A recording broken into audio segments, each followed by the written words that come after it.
¿Para qué resucitó Jesucristo? Ese es el título de nuestro estudio de este domingo. Y vamos a leer en el Evangelio según San Marcos, en el capítulo 16, desde el verso 1 hasta el verso 8. San Marcos, capítulo 16, desde el verso 1 hasta el verso 8. Dice así en la Escritura: cuando pasó el día de reposo, María Magdalena, María la madre de Jacobo y Salomé compraron especias aromáticas para ir a ungirle. Y muy de mañana, el primer día de la semana, vinieron al sepulcro, ya salido el sol.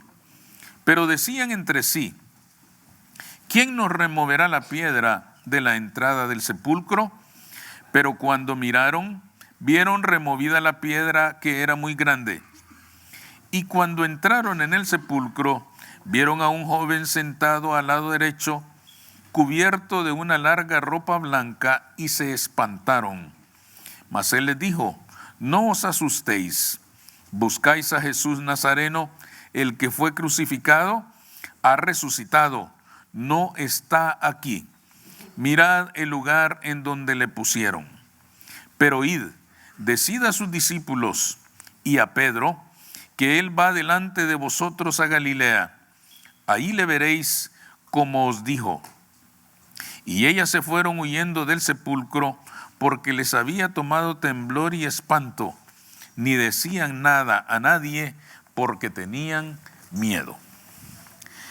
La resurrección del Señor es el punto culminante de lo que nosotros llamamos la Semana Santa. Pero desafortunadamente, la tradición le resta mucho colorido al día de la resurrección del Señor. La tradición religiosa se esfuerza en celebrar y en conmemorar la pasión, el sufrimiento, la muerte del Señor en la cruz. Pero este día, cuando Él resucita, pasa para muchos desapercibido. Y de esta manera nos perdemos el momento más glorioso de la Semana Santa, la resurrección del Señor. Este evento debería revestir mucha más importancia que cualquier otro, porque tiene una trascendencia mayor para toda la raza humana.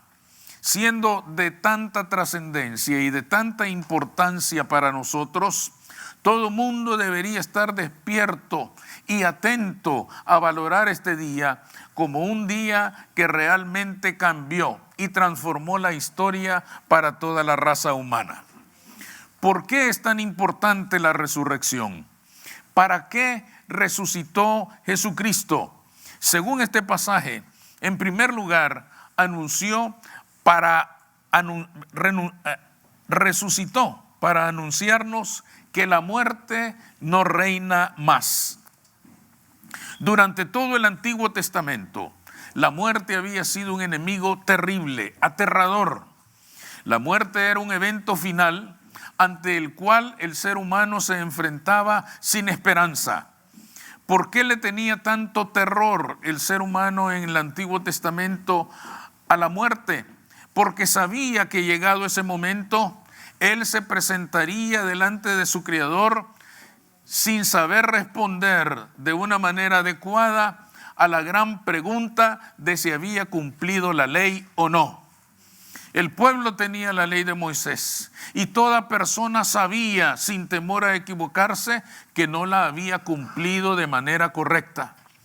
Por lo tanto, les angustiaba la muerte, porque se miraban frente a ella sin esperanza. Yo creo que cada persona en el Antiguo Testamento se transportaba a aquel momento y decía: ¿qué le voy a decir yo a Jehová si no cumplí la ley? ¿Qué le voy a decir cuando esté delante de su presencia si no fui capaz de cumplir la ley? Esta certeza de no haber cumplido la ley es tan evidente que nosotros leemos las palabras del apóstol Pablo en el capítulo 15 del libro de los Hechos. Y él dice en aquel momento, cuando se está discutiendo qué se les va a exigir a los gentiles para ser cristianos, y él dice: ¿por qué quieren ustedes imponer a los gentiles una carga que ni nosotros ni nuestros padres hemos sabido llevar? Es decir, estaba reconociendo él y aceptando que nadie había cumplido la ley nunca. Y este era uno de los problemas que más angustiaban al ser humano antes de la resurrección respecto a la muerte.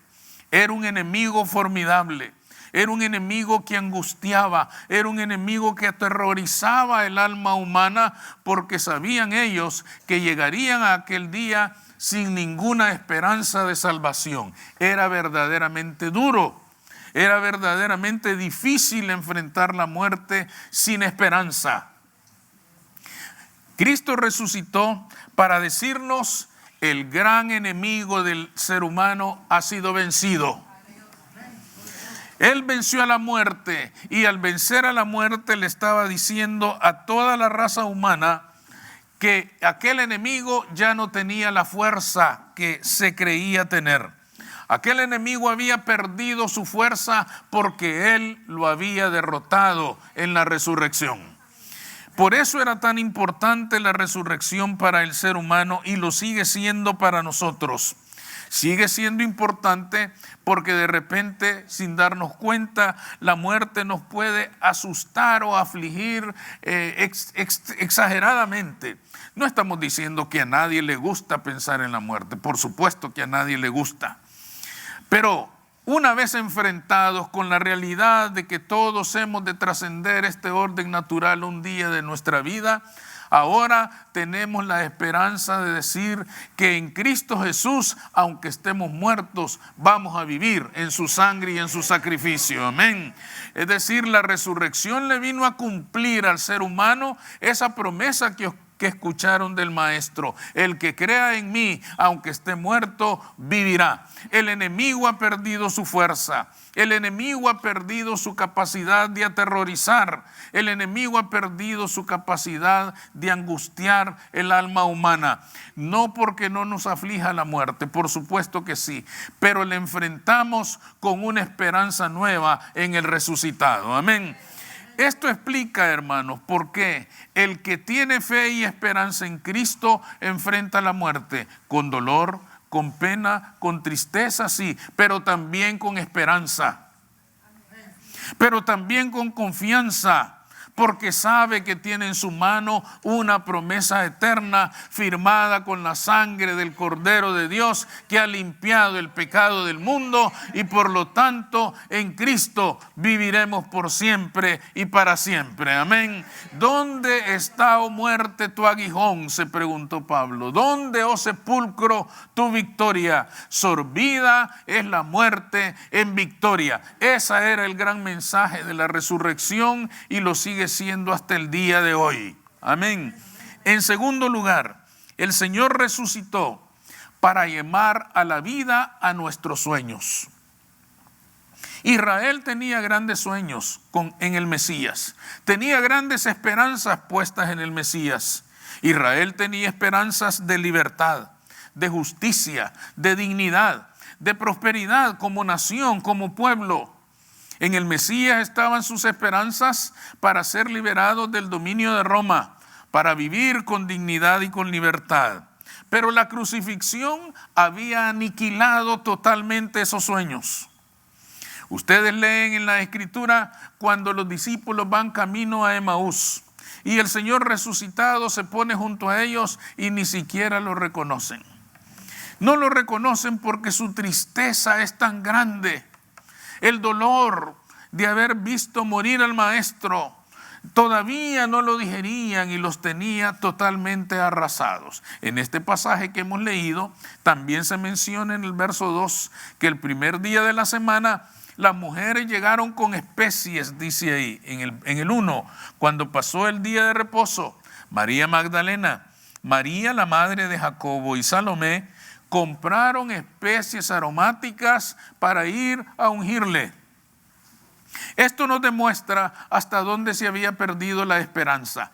¿Qué quiere decir que compraron especies aromáticas para ungirle?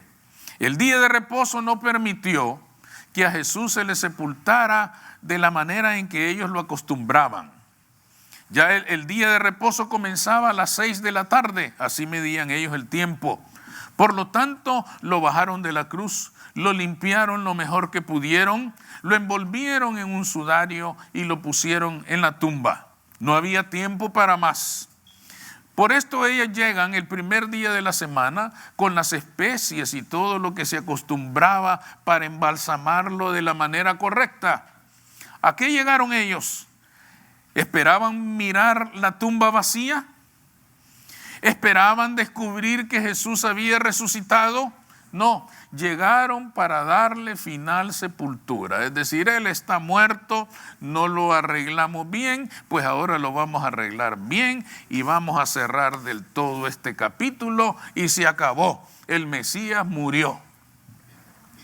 Esto nos demuestra hasta dónde las esperanzas del pueblo habían sido derribadas. Sin embargo, hay otro detalle importante en ese punto. Las mujeres llegan a la tumba y se van preguntando, ¿quién nos removerá la piedra? La tumba en donde pusieron a Jesús estaba enclavada en la roca. Había sido construida en la misma roca. Y para cerrarla herméticamente ponían una piedra muy grande, circular generalmente, pero muy grande. De manera que estas mujeres decían, ¿quién nos va a remover esa piedra enorme? ¿Quién va a tener la fuerza para apartar esa piedra y que nosotras podamos entrar? Sin embargo, dice el texto, que cuando llegaron miraron con sorpresa que la piedra había sido removida. Y todo estaba listo para que ellas entraran con toda libertad y comprobaran que Él había resucitado. ¿Qué significaba esto? Dios les estaba diciendo a estas mujeres, la piedra que ustedes creen les puede evitar llegar a mí, la he removido yo mismo. Yo hago lo que ustedes no pueden hacer, pero a ustedes les toca hacer su parte. A ustedes les toca creer en el resucitado. Amén. La piedra no la pueden mover ustedes, la he movido yo. Ahora les toca a ustedes creer. Ahora les toca a ustedes llenarse de fe y de confianza en la esperanza que yo mismo les confesé. Creer firmemente y llamen a la vida a todo lo que anhelan. Llamen a la vida a sus sueños como nación, como personas, como pueblo. Llamen a la vida todo aquello que anhelan, todo aquello que desean, todo aquello a lo que aspiran, porque su Señor vive y reina para siempre. Amén. ¿Por qué es importante eso para nosotros? Eso para nosotros es importante porque a lo mejor muchos de nosotros hemos sepultado ya nuestros sueños.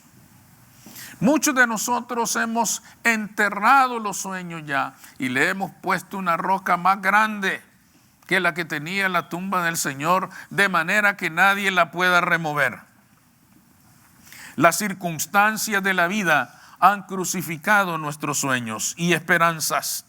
Las circunstancias de la vida han provocado que nosotros perdamos la esperanza en aquello que anhelamos un día y nos hemos dado por derrotados y los hemos dado por finalizados. Los hemos embalsamado y sepultado de una vez y para siempre. Sin embargo, la piedra que hoy nos impide llegar o llamar a la vida aquello que anhelamos, ya no es una piedra física y enorme que no podamos mover. La piedra que ahora nos afecta a nosotros se llama incredulidad. Y el Señor nos vuelve a recordar que la piedra física que nos pudiera impedir el alcance de nuestros sueños, esa la remueve Él. Pero la que nosotros podamos tener en nuestra mente o en nuestro corazón, esa la tenemos que remover nosotros en el nombre de Cristo Jesús. Amén. Es decir, cada uno tiene que hacer su parte. El Señor hace lo que nosotros no podemos hacer, pero no va a hacer lo que nosotros nos toca hacer. A nosotros nos toca creer. A nosotros nos toca afirmarnos en la convicción, en la esperanza, en la certeza de que ese Cristo resucitado está caminando hoy en este lugar entre nosotros y ha venido para bendecirnos. Ha venido para que nosotros llamemos a la vida aquello que anhelamos, aquello que esperamos un día, aquello que deseábamos un día y que quizás por diferentes circunstancias de la vida dijimos no más, se terminó. Se acabó. Cristo Jesús nos está diciendo, nada ha terminado, porque en la vida del que cree, la última palabra la tiene el Rey de Reyes y Señor de Señores. Y Él dice, tus sueños viven, tus sueños son para ti, tus sueños tienen vida nueva, porque Él es el vencedor de la muerte. Ese Cristo resucitado nos está diciendo en esta mañana que reclamemos eso que anhelamos. Ese Cristo resucitado le está diciendo hoy a la madre afligida, reclama a tu hijo que está en rebeldía porque Cristo vive. Esto le está diciendo a la persona que sufre de enfermedad, reclama tu sanidad porque Cristo vive. Esto le está diciendo a la persona que clama por el hijo inconverso, por el familiar incrédulo, le está diciendo, reclámalo en mi nombre porque yo soy el vencedor de la muerte y si vencí a la muerte puedo vencer a cualquier enemigo. Amén. Por lo tanto tenemos que creer, tenemos que reclamar porque Cristo vive. Y finalmente, una tercera razón por la cual Cristo resucitó, para perdonar al que se arrepiente. Ustedes leyeron ahí en ese pasaje otro detalle importante. El varón que estaba sentado a la derecha de la tumba, dice, tenía un mensaje para las mujeres. Lo primero que les dijo él no está aquí. Miren, confírmenlo ustedes mismos. Él ha resucitado. Él no está muerto, Él ha resucitado. Pero inmediatamente después les dice lo siguiente: díganle a los discípulos y a Pedro que Él va delante de ellos a Galilea. Esto es importante porque nos obliga a nosotros a preguntarnos, ¿y por qué solo mencionó a Pedro? ¿Por qué no mencionó, díganle a Pedro, a Juan, a Jacobo? No, dice, díganle a los discípulos y a Pedro. La tradición dice, es que dijo eso porque él iba a ser el primer papa. Otros creen que dijo Pedro porque él era el mejor. Otros creen que dijo Pedro porque era su favorito. En fin, hay muchas interpretaciones de esta situación. Pero la pregunta sigue siendo válida. ¿Por qué solo mencionó a Pedro? ¿Por qué no mencionó a los demás? ¿Por qué no envió un mensaje a algún otro de los discípulos, sino solamente a él? No porque fuera el mejor de todos, porque estaba en la peor condición de todos. Porque no había corazón más miserable en aquel momento que el de Pedro. ¿Y por qué decimos que no había corazón más miserable que el de Pedro en aquel momento? Porque su condición interior era de pobreza y de dolor por el fracaso de haber negado al Señor de una manera terrible. Nadie tenía el dolor en su corazón que tenía Pedro. Nadie sufría tan intensamente en su corazón como sufría Pedro.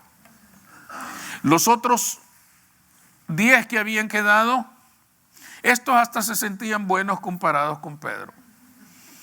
Yo creo que oraban todas las mañanas y decían, gracias Señor, porque no somos como este desgraciado. Pedro era el malo, Pedro era el fracasado, Pedro era el traidor, Pedro era el miserable. Pedro era aquel a quien no había ni que hablarle. Sin embargo, yo me imagino que cuando Pedro escuchó esto, su corazón le dio un vuelco. Y quizás esto nos va respondiendo por qué solo a él. Solo a él lo mencionó por nombre, porque nadie estaba buscando tanto el perdón del Maestro como Pedro.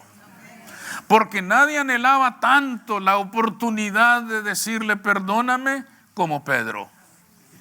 Y por eso el Señor le dice, díganle a Pedro que he resucitado para escucharle, que he resucitado para venir a Él, que he resucitado por Él, para que tenga la oportunidad de confesarme su pecado y recupere su paz conmigo. Porque su paz conmigo es lo que su alma más anhela. Porque su paz conmigo es el deseo más ferviente que hay en su alma en esta hora. Con razón se dirigió solo a Pedro. El resucitado es entonces importante para nosotros. ¿Por qué? Porque ese Cristo resucitado vive hoy por nosotros. Por todo aquel que es capaz de reconocer sus culpas, sus errores, sus fracasos, sus tropiezos. Por todo aquel que es capaz de reconocer su pecado.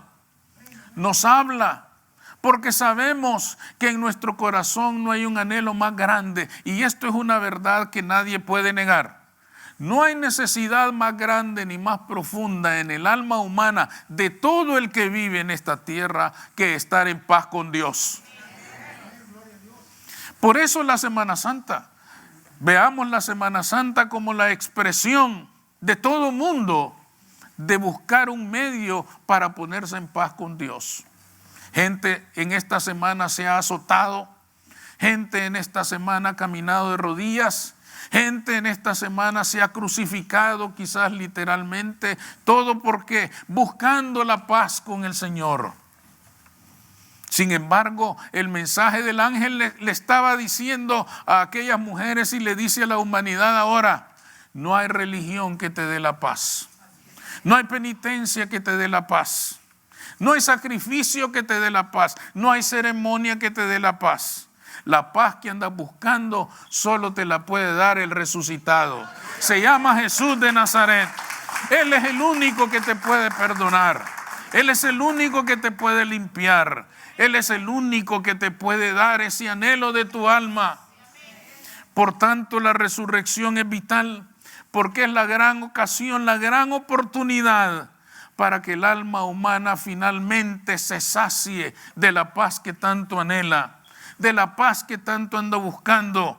La resurrección es el llamado de Dios para el hombre, para que deje de poner su esperanza en religiones y en ceremonias vacías que lo dejan igual por dentro, que acallan su conciencia culpable por un poco de tiempo, pero que pasados esos pocos minutos, horas o días, vuelve a la misma sensación de culpa, de desesperación y de angustia. Nada ni nadie le puede quitar lo que lleva dentro, porque esa necesidad, porque ese vacío del corazón del hombre tiene la forma perfecta de Jesús de Nazaret. Él es el único que encaja para llenar ese vacío. Él es el único que satisface el alma humana. Él es el único que le da la paz, que calma la sed, que calma el hambre del alma del hombre. No hay otra forma de alcanzar esa paz. Por tantas cosas, por estas cosas es tan importante la resurrección. Pero entenderla en su realidad, no en su tradición, sino en lo que enseña la Escritura, en la verdad que puede transformar la vida de una persona. Amén. Es por esto que la resurrección del Señor es la fiesta más importante de toda la raza humana. Porque aquí encontramos lo que nuestra alma anhela. Aquí encontramos la verdad que va a cambiar nuestra vida. Aquí encontramos la paz que todos anhelamos. Amén. Vamos a orar.